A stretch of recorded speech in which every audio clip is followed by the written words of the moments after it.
Assalamualaikum warahmatullahi wabarakatuh. Bismillahirrahmanirrahim. Alhamdulillahirabbil alamin. Wa bihi nasta'inu ala umuri dunya waddin. Asyhadu an la ilaha illallah wahdahu la syarika lahu wa asyhadu anna sayyidana Muhammadan abduhu wa rasuluhu la nabiyya ba'dahu. Allahumma shalli wa sallim wa barik wa karim wa 'azzim wa majid ala habibina wa syafi'ina wa qurrati a'yunina Muhammadin wa ala alihi wa sahbihi ajma'in. Subhanaka la ilma lana illa ma 'allamtana innaka antal 'alimul hakim. Rabbi shrah li sadri wa yassir li amri wahlul 'uqdatam min lisani yafqahu qawli. بجاه النبي وآله. قال الله تعالى: وكل بزيد علما. وقال رسول الله صلى الله عليه وسلم: طلب العلم فريضة على كل مسلم. وقال السيد علي بن عباس الملك الحسني رضي الله عنه ورضي عن أبيه ورحمه الله ورحمنا به، وذلك أقوالته سيد محمد الحسني ونفعنا بما في البيت آمين. الترغيب في إكرام أهل العلم والرفق بالمتعلمين وبذل النصيحة لهم ولغيرهم. At-targhib perintah untuk memuliakan ahlul ilm. Perintah untuk memuliakan orang-orang yang berilmu. Yaitu berilmu di sini ilmu yang berkaitan dengan akhirat, ilmu yang berkaitan tentang ibadah, tentang ma'rifah dan lain sebagainya.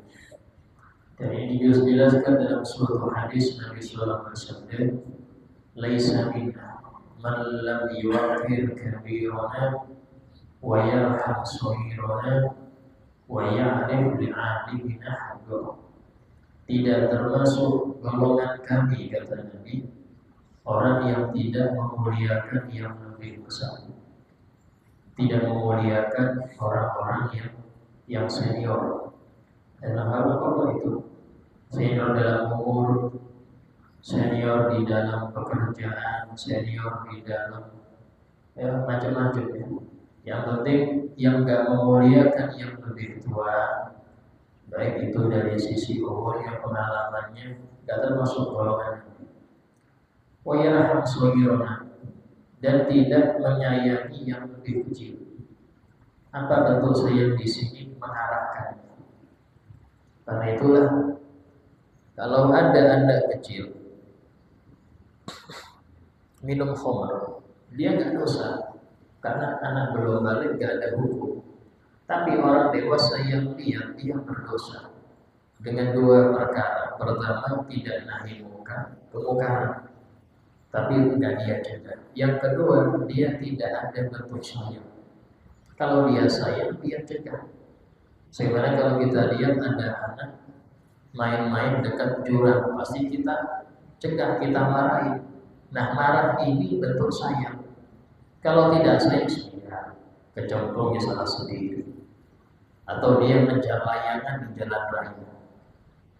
Anak orang-orang yang sayang akan melarang dia. Bisa jadi dia marah-marah, karena nggak boleh main di sini, marah-marah. Nah, marah ini bentuk sayang. Dan orang yang menyayangi anak kecil dengan mengarahkannya, menegurnya, ya mau itu anak sendiri atau keluarga atau orang lain. Yang penting kalau ini adalah Muslim, di sini sohir, di sini anak kecil Muslim, ya anak kecil yang Muslim, sohirona, anak kecil kami. Itu apa? Anak kecil golongan kami. Dia nggak menyayangi. Maka yang seperti ini nggak termasuk golongan kami. Termasuk yang membiarkan anak-anak ramai di masjid, ramai di majelis, didiamkan aja dengan alasan itu sayang. Tidak, itu nggak sayang. Kalau ada sayang, ada apa? Boleh. Di masjid bukan tempat rame-rame, bukan tempat lari-lari, tegur. Itu berarti Anda menyayangi kecil. Kalau Anda acuh-acuh, tidak sayang, mesti ya Rasul, kapan lagi bermain? Salah. Main itu ada tempatnya. Rasul kan masjid tempat umum, iya, tempat umum untuk ibadah, bukan tempat umum untuk bermain. Kantor polisi tempat umum, tapi untuk apa? Rumah sakit tempat umum, tapi untuk siapa? Kita harus ngerti. Istilah tempat umum bukan berarti mutlak. Ya, apa tadi itu masjid tempat umum betul, tapi untuk apa? Ibadah. Ya, rumah sakit tempat umum, tapi untuk yang sakit. Kalau main kartu itu jangan sampai tempat umum di rumahnya dilarang.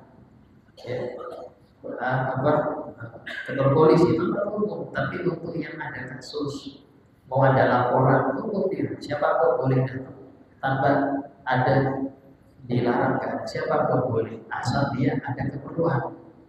Nah, sehingga jangan mengartikan tempat umum itu sebagai tempat yang siapapun bisa masuk. Iya, tapi untuk apa? Ibadah, silakan. Tapi gak ibadah jangan. Main kartu di masjid jangan, dilarang. Jangankan main kartu, ngobrol urusan duniawi di masjid menamakan pahala. Ya, jualan di masjid itu dilarang oleh Nabi. Sampai-sampai ketika Nabi melihat ada orang yang transaksi di masjid, Nabi mendoakan jelek. La arbahallahu tijaratan. Semoga daganganmu gak laku.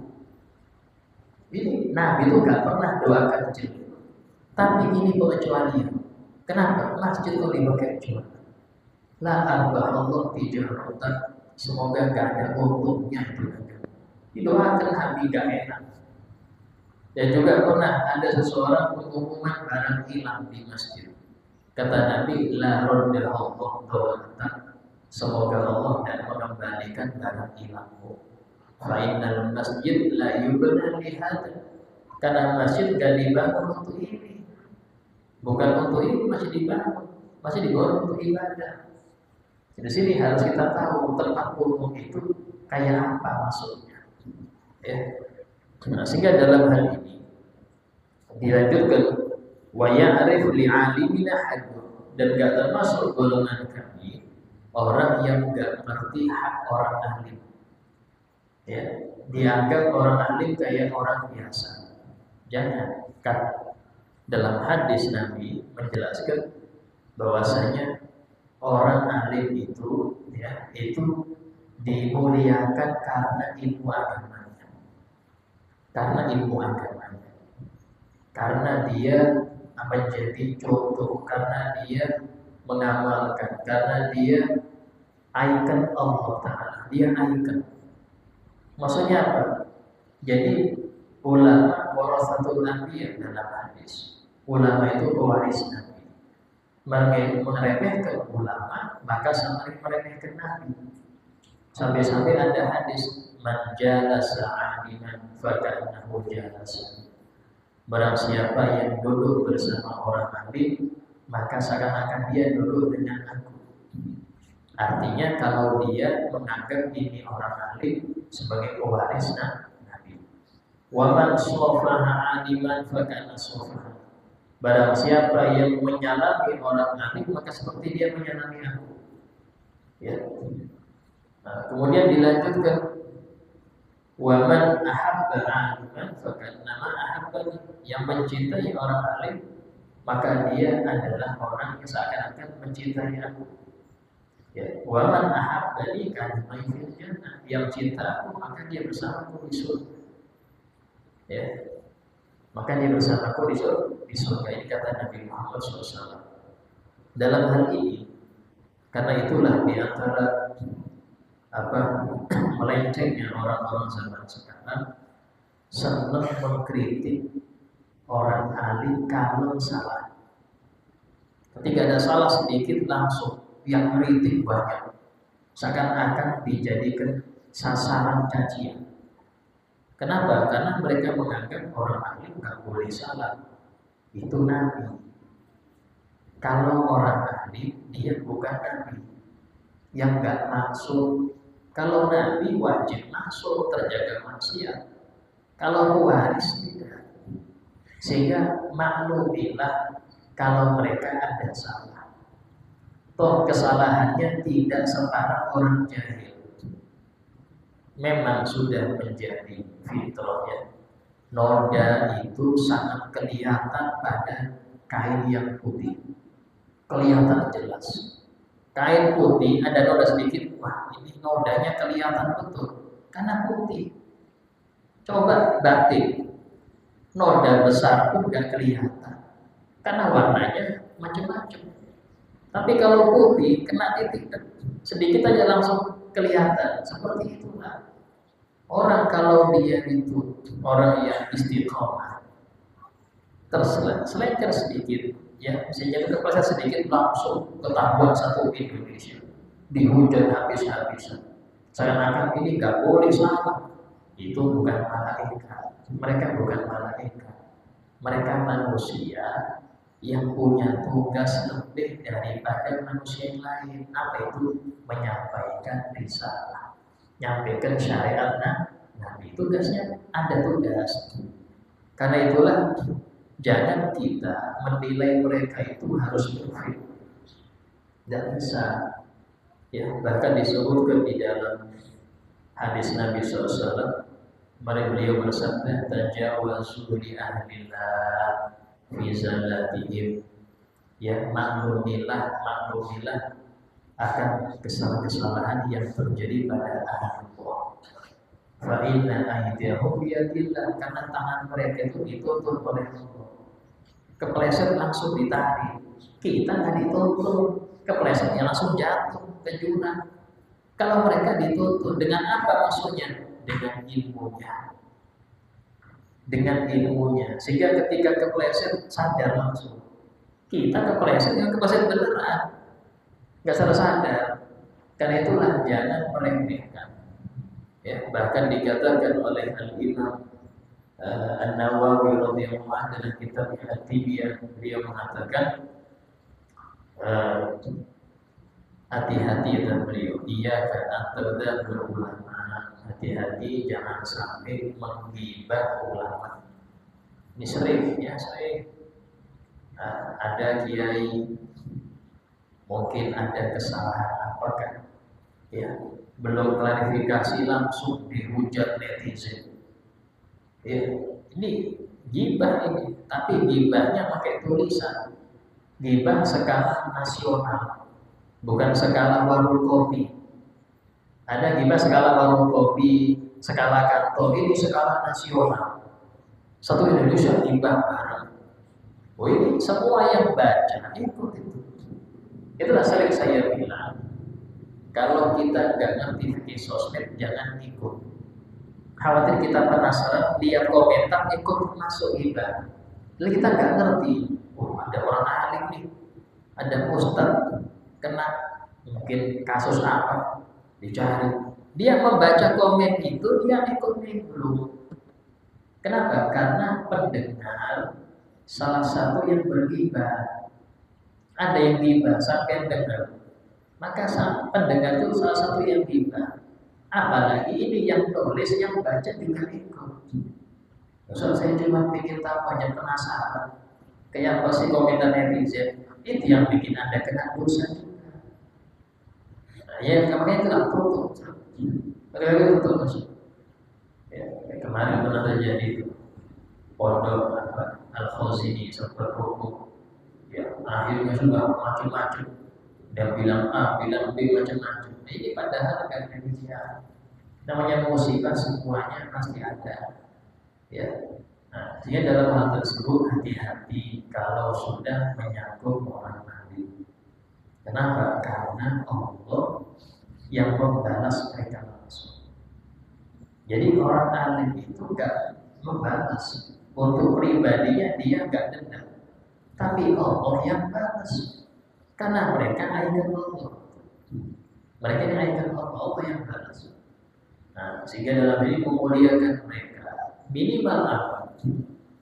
Cara memuliakannya ya dengan menghadiri pengajian mereka. Kalau tidak ikut mendukung, yang memanggil mereka dengan panggilan beda dengan yang lain, Ustaz, guru, ya.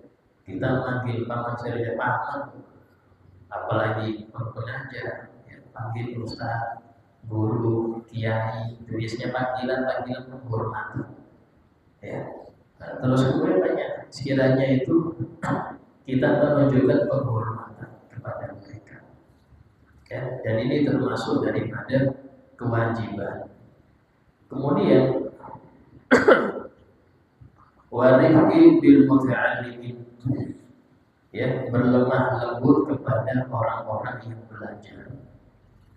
Artinya dalam hal ini orang-orang yang belajar, para santri itu jangan dikerasi, jangan diomelin ketika gak paham-paham, ya, jangan terlalu ketat dalam aturan.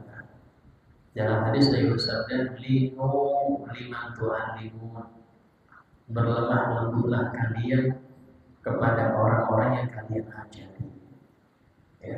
Sehingga dalam hal ini sikap mulia seorang guru itu pertama adalah hilim, sabar. Kalau guru gak ada sabar, maka dia cepat meninggalkan muridnya. Ya, muridnya rame, terus tidak doakan guru semua repot. Nanti kualat ini nggak mau saya kualat. Jadi nggak ada guru itu, ya, itu doakan jelek. Kalau dia memang benar-benar yang punya sifat rifik. Kadang ada, ya, orang awal sering hadir majelis, atau nggak hadir lama. Setelah gak hadir, dia kecelakaan. Wah, ini kualat karena guru nih. Gak ada guru doakan muridnya kecelakaan. Ya, gak ada. Jadi jangan disangka, oh itu gara-gara doanya guru sampai kepleset sampai bilang gak ada guru yang gitu. Ya, karena dia mendoakan lagi, dia berlomba lembut. Ya, sehingga dalam hal ini jangan Anda nuduh kalau ada anggota yang awalnya istiqomah, terus kena masalah, wah ini kewalan guru nih. Jadi seakan-akan guru ini kejam. Kayak guru ini gak senang kalau ada orang istiqomah, tidak. Ya, karena mereka terus mendoakan. Bahkan di antara guru-guru kita itu, ya, guru-guru kita itu pernah mengatakan yang nyambung dengan kita, kami akan pegang dia, walaupun dia gak mau kita pegang. Walaupun dia gak mau kita pegang, kita pegang. Nah, ini bentuk sayang mereka. Artinya walaupun Anda lupa guru gak lupa. Ya, karena itulah gak ada mantan guru itu. Ini mantan guru saya gak ada. Karena guru itu ya sampai akhir hayat. Ya, istilahnya Anda menjadi orang yang ngerti bukan karena guru yang terakhir. Ya, Anda menjadi kenyang itu bukan karena suapan terakhir. Dari suapan yang pertama, kedua, ketiga, lain orang yang nyuapin. Pas terakhir, alhamdulillah saya kenyang berkat suapan sampean. Bukan, yang nyuapin Anda 100 orang. Berarti guru yang nomor 1 sama nilainya. Kita sering menganggap guru itu yang ngajar kita besar, kita bodoh, yang namanya sudah tersohor, majelisnya besar, ini guru saya, dan cuma sekali aja dia hadir. Tapi guru yang ngajari dia ikro dari kecil, yang awal dia nggak bisa baca, sampai dia bisa baca Al-Quran, sampai kitab yang gondrong, yang gundul dia bisa juga, itu nggak dianggap. Yang dianggap yang besar. Padahal yang mulai ngajarin dia yang di kampung-kampung, yang di pondok itu gurunya guru biasa. Kenapa guru biasa? Karena dianggap oleh masyarakat gitu-gitu aja gurunya, bukan guru yang keliling kemana terus undangan yang banyak, itu baru guru ini. Kalau yang di pondok aja saya cuma 5 itu ya guru biasa. Gak ada guru biasa, gak ada. Ya, Karena semua di mata Allah, di sisi Allah itu Allah yang tahu nilai mereka, bukan kita yang menilai. Berapa banyak orang yang masyhur di dunia tapi tidak dikenal oleh Allah, tidak dikenal di langit. Tapi ada orang yang ngajar cuma 2 orang, istiqomah. Kadang saya 2 orang itu sudah ngerti, lupakan dia gak masalah. Dia gak mengharap simpati mereka. Ya sudah, lupa silahkan. Siapa lagi mau belajar? Nanti sudah pinter, lupa dia dengan gurunya. Terserah dia, tidak peduli itu. Ini yang besar di sisi Allah. Ini yang tinggi derajat, yang kita nggak ngerti. Cuma kadang-kadang kita ini nggak sabar, pengen diakui, pengen diakui oleh masyarakat. Saya seperti guru. Seperti itu bikin nggak sabar. Akhirnya pengen muncul, penyakit pengen muncul di repot. Ya, sehingga perlu kita untuk berusaha ikhlas itu. Nah, sehingga dalam hal ini sifat utama seorang guru itu harus sabar. Harus sabar. Sabar kalau murid ini nggak paham. Imam Syafi'i itu, ya, pernah muridnya itu Imam Rabi. Imam Rabi ini mengatakan, aku ini di kelas paling bodohnya murid. Sampai guru itu nerangkan sampai 20 kali. Ya, aku nggak paham. Sampai yang lain itu bosan. Yang lain yang dengar bosan. Ini aku nggak paham. Tapi tetap kadang dia panggil ke rumah diajarin lagi. Sampai aku putus asa. Nggak bisa, bro. Sudah nggak ngerti-ngerti. Nggak bisa. Subhanallah, habis itu jadi orang alim. Ya. Imam Rabi' jadi imam besar. Setelah wafat gurunya dia yang menjadi ulama besar. Nggak ada yang tahu. Ya. Karena nggak sabarnya. Kalau nggak sabar, kamu nggak usah belajar, kerjanya sudah nggak paham juga. Tetap telaten. Ya. Sehingga ya, seorang guru itu istilahnya dengan murid. Ya, kalau mau jadi itu harus dirami. Ibarat kata telur itu kalau mau lepas ya dirami. Kalau saya tinggal keliling, gak jadi itu. Ya, dia harus sabar, duduk, diuruslah di pondoknya ngajari. Tapi itu bagi ya ustaz atau kiai yang pondoknya sudah ada yang ngurus urusan pembangunan, urusan dana sudah ngurus. Nah kalau kiai ini ngurus semua, donasi dia ngurusin sendiri, makanan santri ngurusin dia, nggak bisa tetap keliling dia mau nggak mau mencari dana untuk santri. Ya, karena nggak ada yang menghandle kecuali dia semua. Ya seperti ini akhirnya murid kurang bisa jadi. Bukan karena gurunya yang lemah, bukan, tapi karena orang sekitar yang kurang mendukung. Yang repot lagi wali santrinya masih nunggak 6 bulan gak bayar nih, repot lagi. Wali santrinya nunggak, gurunya utang-utang sampai untuk makan sehari-hari. Bahasanya aman aja, makan terus untuk murid saya, anak saya. Tidak pernah gak makan walaupun gak bayar 6 bulan. Itu berarti gak pengertian. Ya, ini penting dalam ini suksesnya seseorang anak dalam pondok itu perlu 3 elemen. Pertama, anaknya yang rajin, sungguh-sungguh belajar. Kalau malas percuma. Kalau malas percuma atau terpaksa sulit. Yang kedua, orang tua yang benar-benar maslahat dan mendukung semua kegiatan pondok. Yang ketiga, guru yang benar-benar ngajar. Kalau sudah 3 ini, apa ada terus jadi tuh? Satu kurang kan? Gak jadi. Ya. Saya pernah waktu ngajar di pondok, waktu mau hadir hall Yai Hamid Rasulullah besar, ya, dari luar kota itu, bahkan dari luar provinsi banyak hadir, Jawa Barat, Jawa Tengah banyak hadir, dari Kalimantan juga banyak hadir. Dan saya mau hadir karena jam kosong nih mau hadir. Nah, sudah mau keluar datang guru saya Abu Yusuf, Kenapa mau kemana? Mau hadir orang dia. Nah, dia di sini. Kata beliau, engkau ngajar di sini tetap ngawasin anak-anak ya, yang dia holy senang dengan engkau. Tapi kalau engkau ke sana betul dia senang dengan engkau. Ya, gak hadir. Ya, gak hadir. Kenapa? Karena tadi harus ada yang kalau semuanya hadir, ya siapa yang mendidik? Semuanya ingin hadir semua, terus siapa yang mengerami? Siapa yang mengawasi?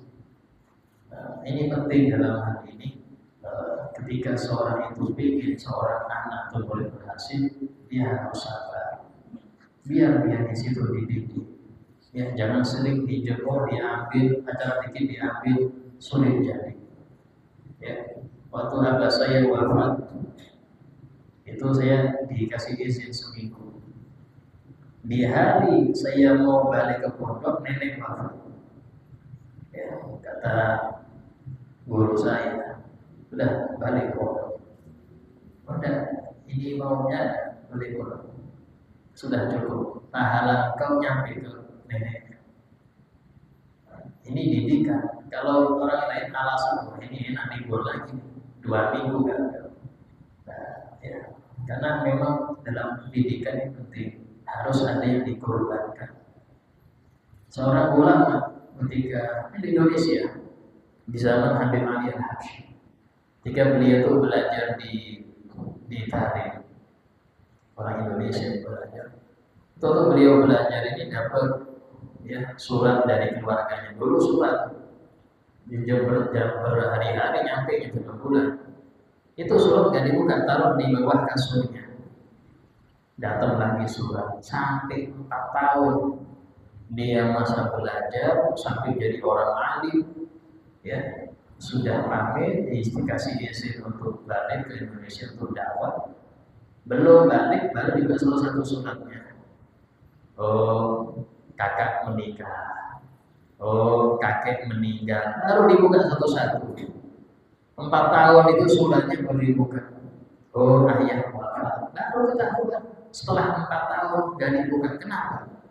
Kalau dia bukan waktu belajar, dia akan enggak fokus.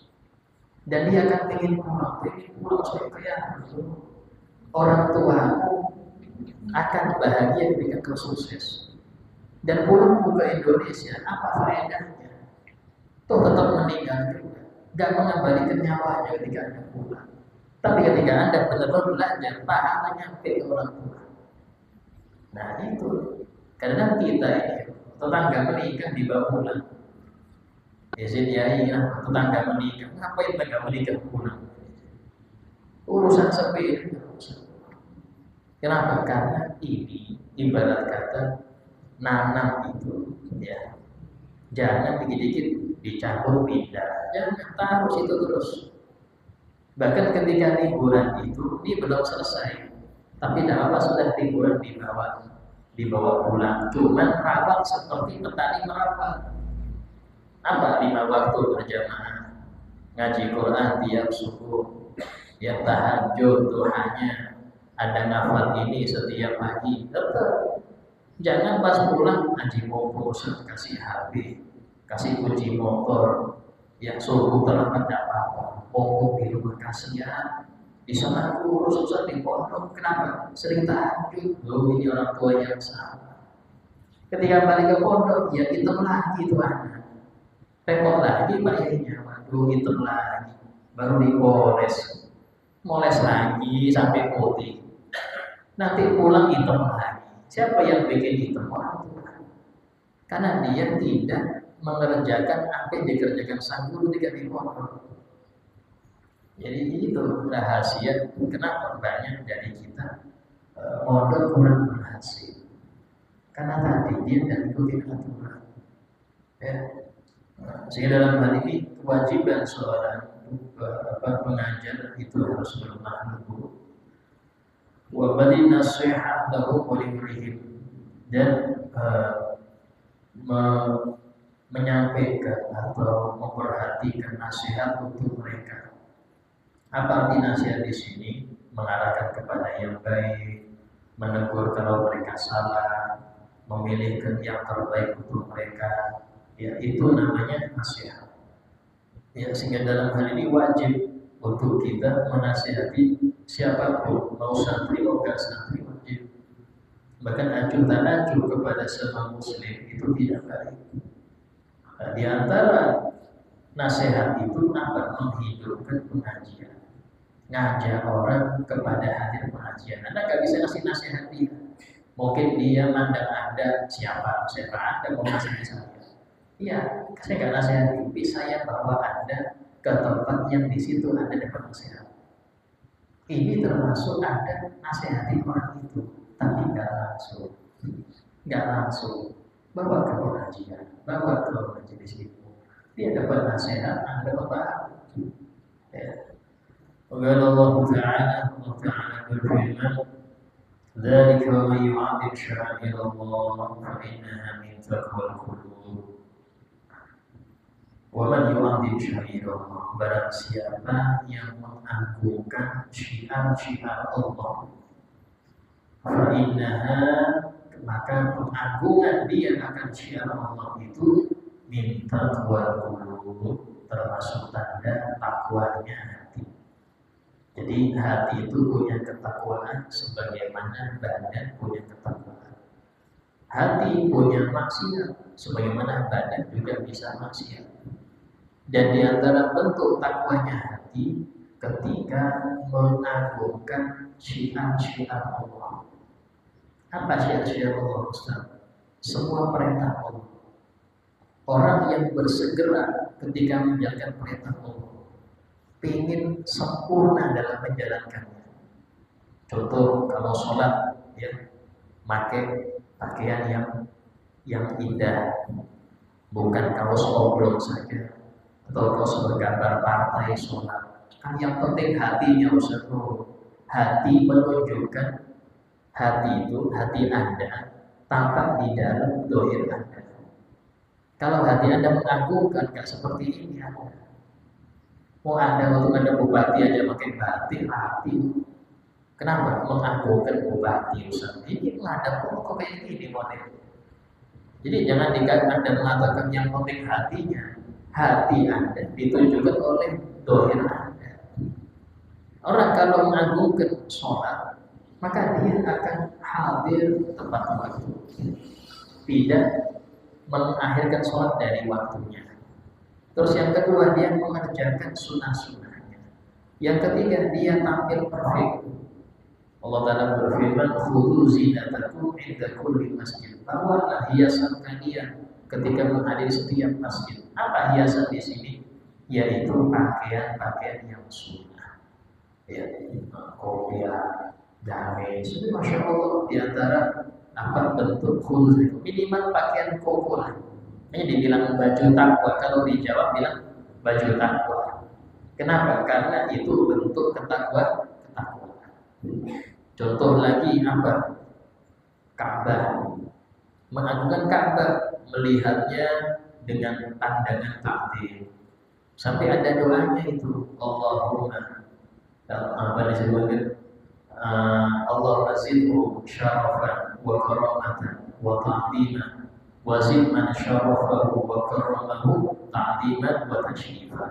Ya Allah, tambahkanlah kemuliaan pada Ka'bah ini dan keagungan, dan tambahkan juga kepada siapapun yang mengagungkannya keagungan dan kemuliaan. Ini lihat Ka'bah, ya. Karena itulah disebutkan orang maksiat sampai Ka'bah dosanya ke kepala batu. Ya, maksiat di Mekah saja kali 100.000. Itu sering saya bilang. Ya, banyak orang itu gak ngerti bahwasanya satu Mekah itu nilainya sama. Mau sampai di masjid atau di hotel, di jalan, sama. Kalau beramal baik kali 100.000, bermaksiat kali 100.000. Dia di masjid tasbih, astagfirullah. Pas di jalan gibah orang, ngomongin orang itu hitamnya, ngomongin habis. Yang tasbihan dan di masjid belum tentu diterima. Kan pahala itu kalau diterima. Kalau nggak diterima, nggak ada pahala. Sementara ghibah ada pasti ditulis.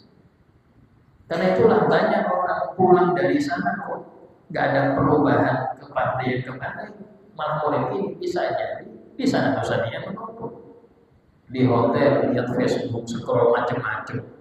Oh, nggak apa-apa di hotel, satu di masjid janganlah. Oh, sama di satu Mekah sama.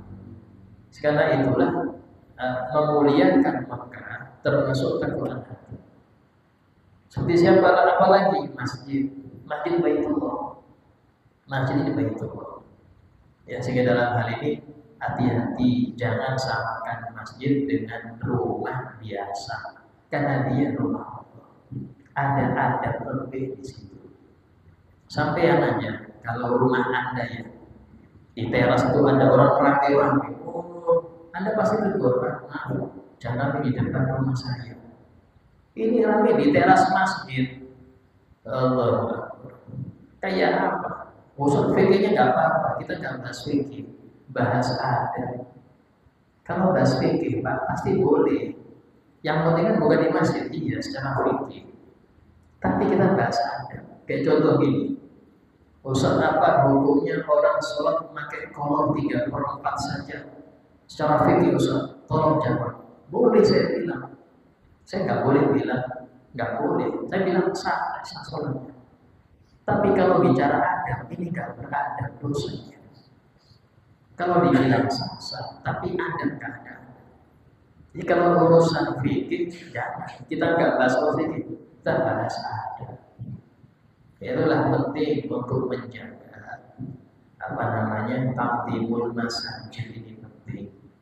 Karena masjid ini ikon Allah, syair Ramadan syiar Allah. Karena itulah nggak boleh orang jual beli membuka warung masak siap saji di siang Ramadan. Nggak boleh. Kenapa? Menghormati Ramadan. Karena kita ini dipelencengkan. Hormati yang nggak berpuasa. Artinya apa? Jangan dilarang orang makan siang Ramadan. Oh, dia nggak berpuasa kok. Jangan dilarang. Loh, kita bukan melarang yang puasa, dia nggak menghormati Ramadan.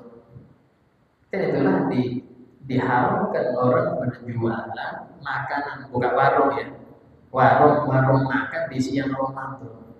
Walaupun dia tulis hanya untuk yang nggak berpuasa, walaupun kenapa? Karena dia sudah meremehkan Ramadan. Itu yang menjadikan kenapa itu haram.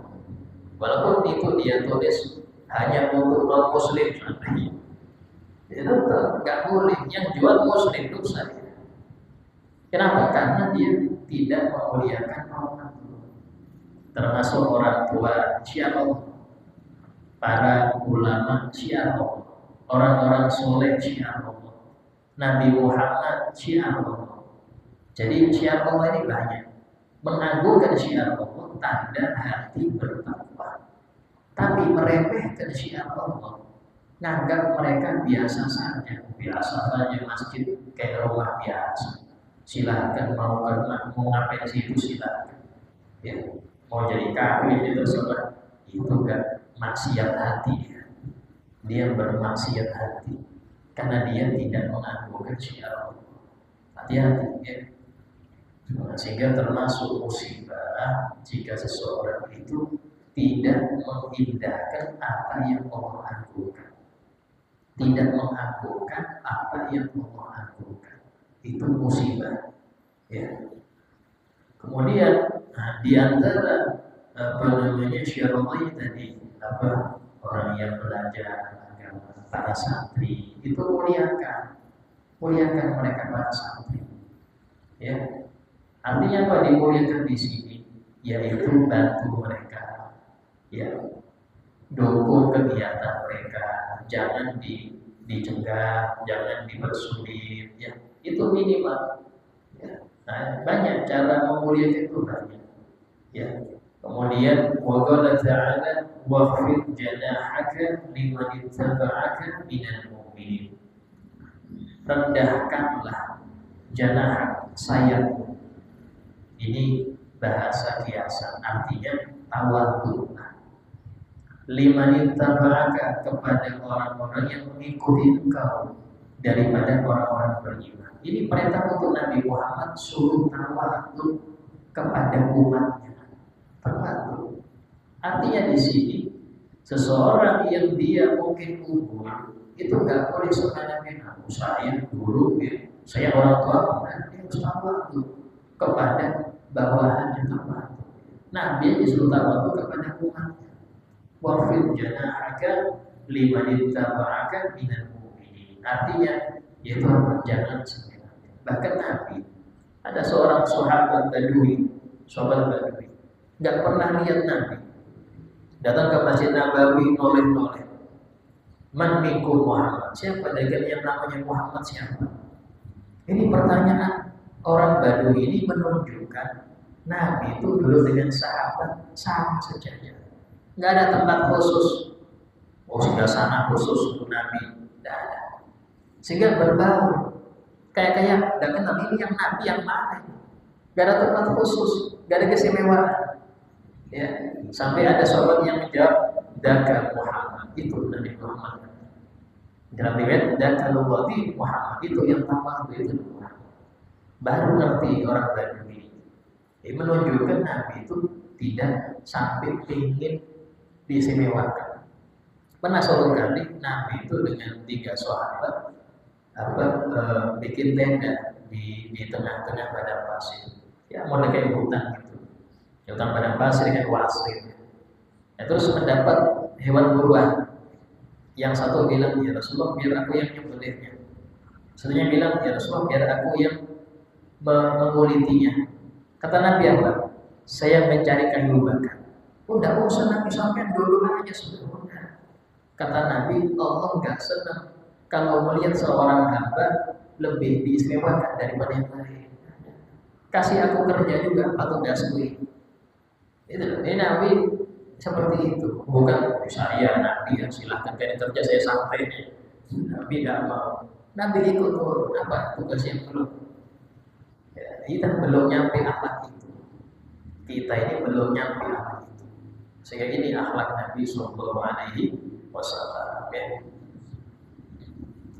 Allah Ta'ala wa ana lakum nasihun amin. Dan Allah berfirman di dalam menceritakan ucapan Nabi Hud alaihissalam kepada umatnya, wa ana lakum nasihun amin. Aku ini penasehat yang terpercaya untuk kalian. Artinya apa? Aku sampaikan ini itu kebaikan. Ya, jangan nyembah berhala. Ayo ikut syariat. Itu kebaikan kalian. Bukan aku gak ada kepentingan, gak ada kepentingan kami. Tapi lihat namanya kaum Ad, ya beberapa juga. Sehingga Allah kirim angin 7 hari 8 malam sampai hilang semua itu. Orang yang besar-besar kaum Ad ini bikin rumah itu digolongin jadi rumah. Saking besarnya kaum. Dan Nabi Hud tetap ngasih nasihat. Dari sinilah harusnya seseorang itu ya dia jangan mendiamkan orang maksiat, jangan mendiamkan orang yang nggak ngerti. Aja. Caranya ya apa? Hidupkan majelis. Ya, hidupkan majelis. Itu minimal Anda sudah ada usaha memberi nasihat orang yang nggak ngerti. Kalau sudah kita buka urusan yang nggak datang urusannya, kita nanti di akhirat dan itu untuk di akhirat. Sebab semua orang yang berdiam diri dari dakwah itu dituntut. Yang kaya nggak nyumbang, yang pejabat nggak ngasih izin, ya, yang punya tenaga nggak ikut mendukung, yang alim nggak buka majelis, itu dituntut di akhirat. Kenapa nggak membantu dakwah Nabi Muhammad? Kenapa nggak dibantu? Itu untuk aman. Jadi jangan dikira aman-aman. Ya, semua itu harus ikut andil. Kalau nggak ikut andil dalam dakwah Nabi Muhammad, itu nikmat yang ada pada dia akan dinilai dosa oleh Allah, kasih dosa, karena dia nggak menggunakannya untuk dakwah. Ya, sehingga dalam ini penting saling berlomba itu penting. Nabi Muhammad SAW itu dalam berdakwah itu dari siapa modalnya? Siti Khadijah. Saja Bapak Sayyidina bin Auf, Sayyidina Utsman bin Affan menantunya.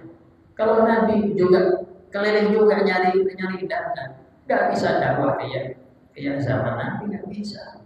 Sibuk nyari dakwah, nyari dulu nggak bisa. Beliau fokus dakwah, yang lain ikut dukung. Nah, baru selama 23 tahun Nabi dakwah, Islam tersebar sampai keluar Arab. Karena tadi baru. Karena itulah dakwah itu bukan hanya tugas ulama, tapi semua lini itu punya tugas dari masing-masing apa yang dia bisa. Ya, insya Allah akan kita lanjutkan kajian tentang pembacaan hadis untuk yang akan datang insya Allah. Al-Fatihah.